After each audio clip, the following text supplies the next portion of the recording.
Olá! Ela possui treinamento militar. Por 7 anos foi nutricionista do Exército aqui em Santa Maria. A profissão que tanto ama ensina na Universidade Franciscana. Uma história na UFN que começou há quase 20 anos. Em 2005, o destino lhe deu um susto. Um diagnóstico de saúde que poderia deixar sequelas graves, acabar com os sonhos. Mas o universo devia saber que ela era forte e sairia dessa. E com garra e muita coragem, superou. O Mulheres em Cena de hoje vai até a casa da professora Cristiana Basso. Olá, professora, muito obrigada por nos receber virtualmente aí na sua casa. Olá, Bruna, tudo bem?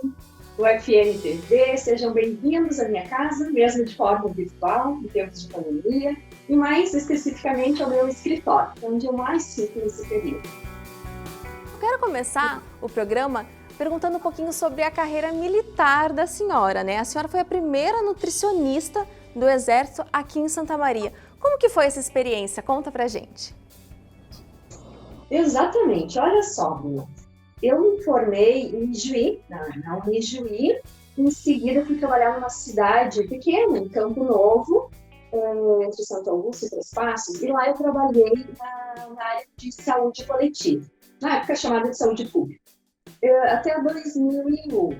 Então, eu fiquei sabendo pelas minhas amigas e ex-colegas da universidade, a Tereza Cristina e a Ila Maria, elas me informaram a respeito de uma seleção que teria aqui em Santa Maria para trabalhar como OTT, Oficial Técnico Temporário, do Hospital Militar. Eu me interessei muito, eu fiquei 45 dias em treinamento militar, no 29º Batalhão Blindado, e depois eu fui então direcionada ao hospital.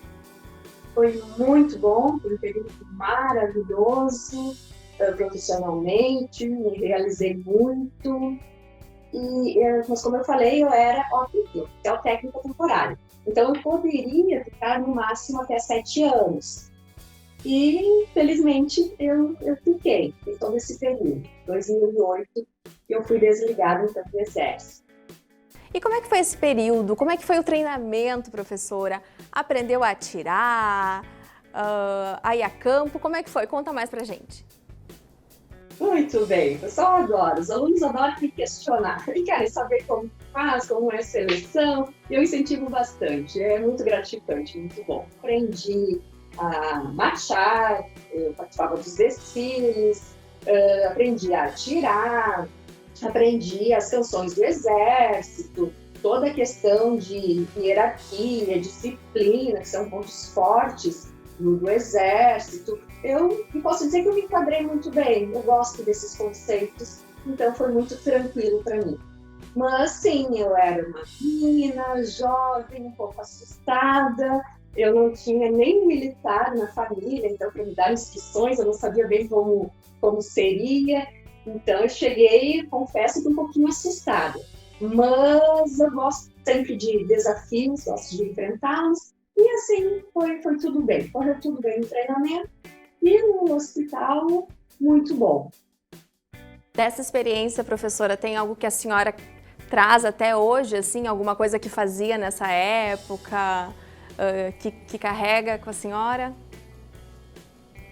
Assim, ó, eu era a única nutricionista, então, no hospital. Interessante que eu atuava em várias áreas ali, na área clínica, de dietoterapia, atuava na parte de alimentação coletiva, na parte de alimentação de toda a tropa, vamos dizer assim, também nos eventos, no aprovisionamento. Então, foi algo assim, foi muito interessante pela abrangência, né? Então, bem abrangente, consegui atuar em várias áreas durante esse período todo. Sabia que só podia, né, aquele período de 7 anos, como é que lidava com essa incerteza, né? Porque sabia que ia acabar. Já foi se preparando para essa área docente? Como é que foi esse ingresso, prof? Exatamente, Bruna. Eu sabia que esse dia chegaria, né? O término seria em 2008, no máximo, se fosse anualmente renovado o contrato, que infelizmente foi. Então, enquanto trabalhava em Campo Novo, Nos finais de semana eu fazia minha especialização em Ijuí, sempre então tentando continuar meus estudos. Eu sabia também que eu sairia de lá, né, que eu queria expandir um pouco mais a profissão. Durante o tempo que eu estava no hospital, então eu pensava sim, com certeza, que eu precisava de algo mais para dar continuidade, mas isso ocorreu em seguida. Eu ingressei no Exército em 2001. Em 2002, eu fui convidada pela coordenadora do curso, a Eila Maria, para eu substituir uma professora que estava em um afastamento para fazer o mestrado. Então, 2002, o ano todo, eu já trabalhei na época na Unifra. Em 2004, aí me chamaram novamente para eu assumir, fui contratada, então não mais como horista, e aí eu sigo até hoje. E eu conseguia conciliar. 20 anos aqui na UFN, né, professora? Muita história para contar. Exatamente. Eu, nesse período também, eu fiz o mestrado, então, em Ciência e Tecnologia dos Alimentos, essa questão de aperfeiçoamento, vários cursos, sempre. A universidade, eu digo que na minha vida as coisas não foram tão planejadas. Eu sempre planejei para o melhor, eu sempre esperei o melhor, mas eu não dizia assim, um dia eu serei militar. Não. Um dia eu serei professora. Não, eu não sabia exatamente qual seria o rumo, mas sempre tentei me preparar para o melhor. E as coisas foram acontecendo.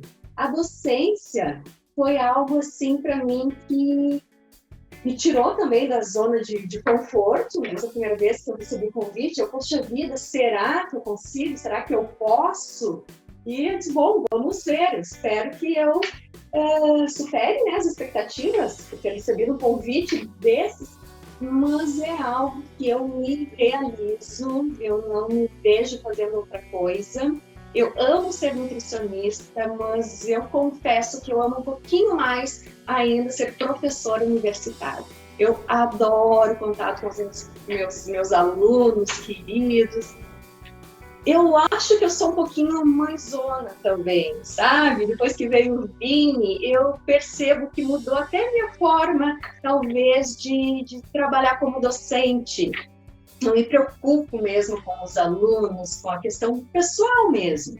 Eu sempre pergunto a eles, quem não é de Santa Maria, quem não mora com os pais. Então tem essa questão, eu sempre dou essa abertura, olha, se precisarem de alguma coisa, alguma dica, alguma recomendação, um ombro amigo, estou aqui. Então é muito gostoso. O ensinar, a troca e essa convivência é muito bom. Eu amo o que eu faço, me realizo muito. Professora, a senhora falava em planejamento, né? E daí eu pensava que às vezes o destino ele nos prega algumas peças também, né, professora? E as redes sociais, elas contam muito da gente, né? E eu fui dar uma olhada na sua rede social e eu achei uma foto com uma pessoa que a senhora chamou de anjo. E daí a legenda me chamou bastante atenção, porque nela a senhora conta que superou uma situação bem delicada, né, professora? Conta pra gente como que foi isso. Esse anjo, né, foi um médico que a senhora reencontrou depois de algum tempo, né? Que foi uma pessoa, nem sei a palavra, né, professora, mas muito fundamental. Conta pra gente o que aconteceu, professora, lá em 2005. Exatamente. Então, em 2005 eu já estava adaptada a Santa Maria, né, sem a família, morando sozinha aqui, estava trabalhando no hospital militar, estava na Unifra na época, estava tudo correndo muito bem, muito bem. Até que veio um susto. Foi próximo à Páscoa, eu conversando com alguns médicos amigos no hospital, eu comentei a respeito de alguns sintomas que eu estava tendo. Mas um comentário, sim, e eles, queridos, prontamente, não, Cris, vamos ver, né? Vamos investigar, vamos fazer alguns exames. Então, solicitaram os exames, ficaram prontos, mostrei a eles, caminharam, viram alguma coisa que, vamos dizer, não gostaram muito, que e gerou uma desconfiança. Aí encaminharam para o Dr. Takizawa, o neurologista, na época. Ele olhou os exames e pediu para que eu fizesse uma ressonância magnética. Você começa a se assustar um pouquinho, né? Vem aquele desconforto. Ué, não era só uma dorzinha de cabeça, não era só uma queda acentuada de cabelo, né? Não era só isso. Não, não foi só isso. Eu recebi o diagnóstico, então, de um tumor na cabeça, grande, tamanho de uma bola de ping-pong. E esse médico, então, o Dr. Takizawa, ele, com muito cuidado, de jeito, mas ele teve que me falar, né? A situação real era isso mesmo, era grave, era um tumor grande e que ele não poderia fazer a cirurgia e nem outro médico aqui em Santa Maria. Que eu precisaria ir a São Paulo, que lá tinha uma referência, que aquele médico poderia fazer alguma coisa. Então, quer dizer, nossa, né? Foi um baque tanto, eu perdi o chão. Como eu falei, era próximo a Páscoa, então eu já tinha programado que eu iria no final de semana para casa dos meus pais, em Catuípe. E eu liguei para os meus pais, liguei para o meu irmão e disse, olha, Paulo, vai lá na casa da mãe e do pai que eu tenho uma notícia e eu quero falar uma vez só. Era muito dolorido aquilo para mim. Daí eu pensava, como falar isso para a família? Então foi isso, eu expliquei a eles a situação. Aí, rapidamente, eles já ligaram para o médico de Juí, aquele médico de família, né, que a gente conhecia bem, neurologista. Eu fiz uma outra consulta lá. O doutor Ibrahim, muito querido, muito atencioso também. E ele falou a mesma coisa, que era grave, que eu precisava fazer uma cirurgia, que ele não faria, que ninguém aqui na região faria essa cirurgia, pelo risco. Então, eu comentei desse médico de São Paulo, dessa referência, ele concordou, que era uma excelente referência na época, mas ele também falou de uma referência em Porto Alegre, Dr. Nelson Ferreira. Eu confiei muito no Dr. Nelson Ferreira e eu fiquei tranquila, sabendo que ele faria o melhor possível por mim, tanto que eu desmarquei a consulta em São Paulo e eu disse, eu me entrego. E eu posso dizer assim, Bruna, foi um momento de muita fé. Eu literalmente me entreguei ao médico e a Deus. Eu rezava muito, que foi um momento difícil, Deus, toda aquela questão, agora fazer mais exames, e aonde que eu vou consultar, afinal. E São Paulo, em 2005, para mim, parecia muito distante. E a gente não tinha internet, então não tinha nem como pesquisar quem era esse médico. As coisas não são como hoje, né? Essa facilidade. E eu queria que a senhora falasse um pouquinho mais dessa força. Como que a senhora conseguiu, né, ao receber esse diagnóstico, se manter ali firme, com coragem, né? De, como a senhora falou, entregar nas mãos de Deus, né, nas mãos do médico. E também o que ele falou das consequências, que foi o que a senhora escreveu na legenda da foto, né? Que eu acho que aquilo pra gente, que não conhecia a sua história, aquilo impactou bastante. Na noite anterior à cirurgia, eu precisei assinar um documento, e os acompanhantes também, então minha mãe e meu irmão também. E esse documento, ele falava dos riscos. Eu digo que isso é algo que realmente gravou, eu sei a ordem exata das palavras que estavam lá, porque foi muito chocante, né? Eu assinei, então, que eu poderia ter alguma sequela, poderia ter alguma consequência, cegueira, estado vegetativo, coma, morte. Então, essas poderiam ser as consequências da cirurgia. Mas era uma cirurgia que eu precisava fazer. Então, eu assinei esse documento à noite, eu dormi, imaginam como, para no outro dia de manhã, então, ser feita a cirurgia. Estávamos nós três ali no quarto, minha mãe e meu irmão grudados em mim sempre. Eu passei pela cirurgia. Eu sei que no período que eu estava na CTI, eu chamava muito pela minha mãe. Eu não sabia, né? Mas os enfermeiros contavam, aquela menina que só ficava chamando pela mãe. Enfim, eu sei que eu queria minha mãe. Quando eu percebi, quando eu acordei, enfim, passou o efeito da anestesia, eu lembro que Nossa, eu abri os olhos e já fiquei muito contente. Poxa vida, eu estou enxergando. Aí eu mexi um pouquinho, mão, pé, assim, pronto, já deu tudo certo, né? Eu pude me mexer um pouquinho, eu estava enxergando, então eu sabia que tinha dado tudo certo. E deu. O diagnóstico inicial, o que se esperava era que esse tumor fosse um meningioma, mas eu teria que fazer a cirurgia, biópsia, então, para ter certeza. E confirmou, isso foi muito bom. Esse tumor, ele não era maligno, era um meningioma, um tumor 100% benigno. A cirurgia foi muito bem feita pelo meu anjo, Dr. Nelson Ferreira, e eu não tive sequela alguma.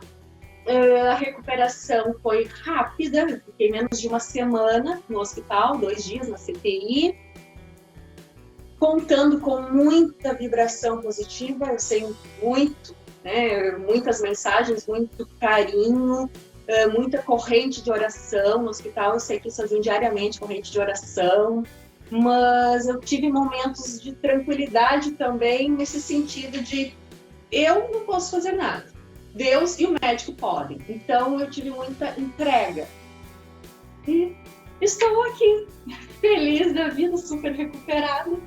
Foi um período difícil, foi um susto, mas deu tudo certo. E, nossa, eu sou muito grata, sou super saudável, está tudo bem comigo. Então, foi só um pesadelo. O que a gente pode falar que esse pesadelo mudou na sua vida? Trouxe mudanças?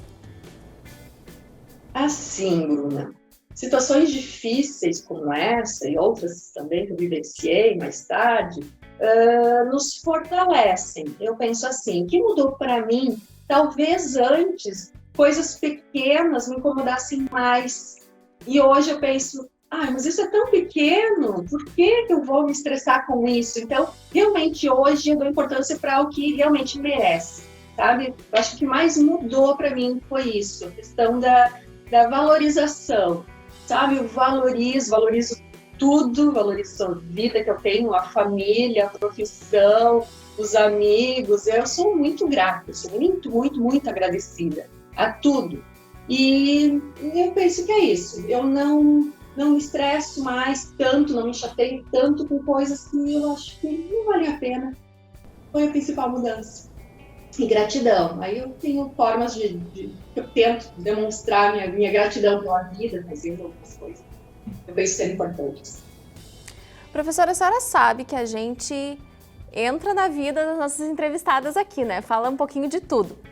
E tem uma história da sua família que, digamos que é um pouco inusitada, eu diria. Queria que a senhora explicasse. A senhora, um belo dia, foi até uma concessionária para comprar um carro novo. Não comprou o carro, mas casou com um vendedor, professora. Nos conta essa história. Exatamente. Olha só, que lindo. Um pouquinho antes, tá, Bruna? Em 2008, eu ouvi música. Ele cantava e tocava muito bem.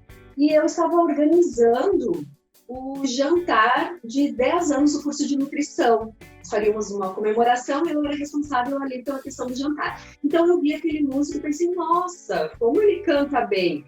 Eu peguei o contato, enfim, e esse foi o primeiro contato. Isso foi quando eu conheci o meu marido. Porém, na época eu estava comprometida, foi algo totalmente profissional, né? Eu, enfim, precisava de um músico para o jantar e via aquele músico cantando e tocando muito bem. Pronto. Foi quando eu conheci o Dago Stella. E era assim o nome artístico na época, porque ele era músico, né, profissional. Tocando em casamentos, formaturas, enfim, aí tocou para o curso de nutrição. Em 2008. Em 2010, aconteceu esse fato que a Bruna falou. Um sábado pela manhã, eu saí com o meu carro e passei em algumas concessionárias porque eu queria trocar de carro. Cheguei em uma determinada concessionária e quem veio me atender, para minha surpresa, o Dago Stella. Eu não sabia que trabalhava aqui, enfim, eu conhecia como músico. E, enfim, estava trabalhando lá, me mostrou o carro, a gente fez test drive e tal, mas ele foi muito legal. Agora eu posso contar, né? Ele não trabalha mais lá, hoje na indústria farmacêutica. Foi interessante porque eu comentei com ele que eu havia visto um outro carro em outra concessionária e eu fiquei na dúvida entre esses dois carros. E ele, muito querido, prestativo, ficou me dando dicas de carro, que eu não entendia, até hoje eu não entendo nada, mas me deu dicas e recomendou para que eu comprasse do concorrente. Eu, olha, como assim, né? O vendedor me mandou para o concorrente. Mas, tudo bem, que legal. E foi o que aconteceu. Alguns dias depois, eu comprei o carro do concorrente, mandei para ele um recadinho no telefone, agradecendo a gentileza dele, a prestatividade, por ter me auxiliado e encomendado, então, para que eu fizesse essa melhor escolha. E, para minha surpresa, em seguidinha veio um recadinho: precisamos demorar o carro. E, enfim, continuamos saindo, logo começamos a namorar e estamos até hoje, felizes da vida. Falar do seu livro de 2021, é isso? Exato. Exatamente. Fala um pouquinho do futuro, né? Eu estou escrevendo um livro, então, ele ficou pronto agora, em janeiro, para a editora GEM, Grupo Editorial Nacional. É um livro na área de alimentação coletiva, porque em 2018 eu fiz um trabalho para o GEM.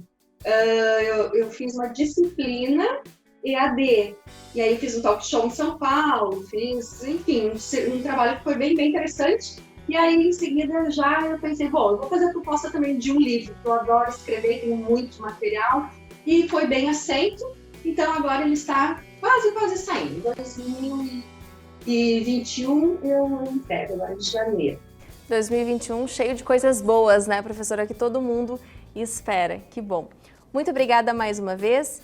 E a vocês que nos assistiram, muito obrigada pela companhia de todos e até mais!